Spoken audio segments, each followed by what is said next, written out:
Hello everyone, কেমন আছো সবাই? আশা করি সবাই ভালো আছো। আমার নতুন একটি রেসিপিতে সবাইকে অনেক অনেক স্বাগত। তো চলো আজকে আমরা ভিলেজ স্টাইলে কচু শাক চিংড়ি মাছ রান্নার রেসিপিটা শেয়ার করি। তো প্রথমে কচু শাকটা ভালো করে ধুয়ে কেটে তারপর অল্প আঁচে হালকা নুন দিয়ে ভাপিয়ে নেওয়া হচ্ছে। ভাপিয়ে কিন্তু জল ঝরিয়ে নিতে হবে।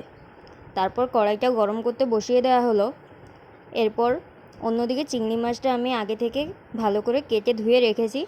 সেটাতে দেখো মা নুন হলুদ মাখিয়ে নেবে। তো কড়াইটা তেল গরম করতে দিয়ে দেওয়া হচ্ছে। এরপর চিংড়ি মাছটা ভালো করে নুন হলুদ মাখিয়ে রাখছে। তারপর কড়াইয়ে তেল গরম হয়ে গেলে ফোড়ন দিয়ে দিতে হবে। আর ফোড়নের জন্য নিয়েছি জিরে, শুকনো লঙ্কা আর তেজপাতা। তো চলো তেলটা গরম হয়ে গেছে কিনা দেখে নিয়ে তারপর ফোড়ন দিয়ে দেওয়া যাক। এরপর এটা কিন্তু হালকা গোল্ডেন ব্রাউন করে ভেজে নিতে হবে। তো প্রথমে জিরে, শুকনো লঙ্কা আর তেজপাতাটা ভালো করে নেড়ে চেড়ে নিয়ে তারপর কিন্তু এতে দিয়ে দেওয়া হবে রসুন কুচি। তো দেখো প্রথমে নাড়িয়ে চাড়িয়ে নেওয়া হলো, ভালো মতোই ভাজা হয়ে গেছে। এবার এতে অ্যাড করে দেব রসুন কুচি।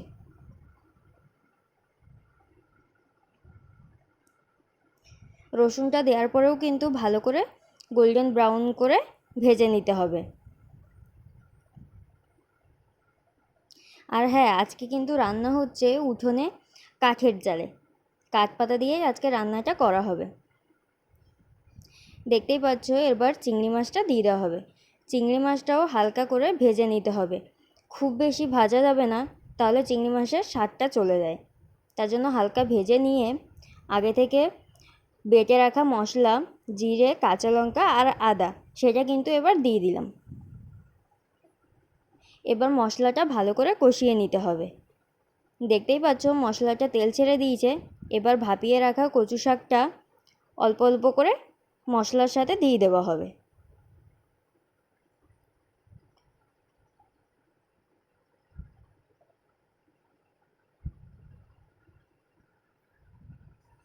তারপর কিন্তু বেশ কিছুক্ষণ ধরে নাড়াচাড়া করে নিতে হবে।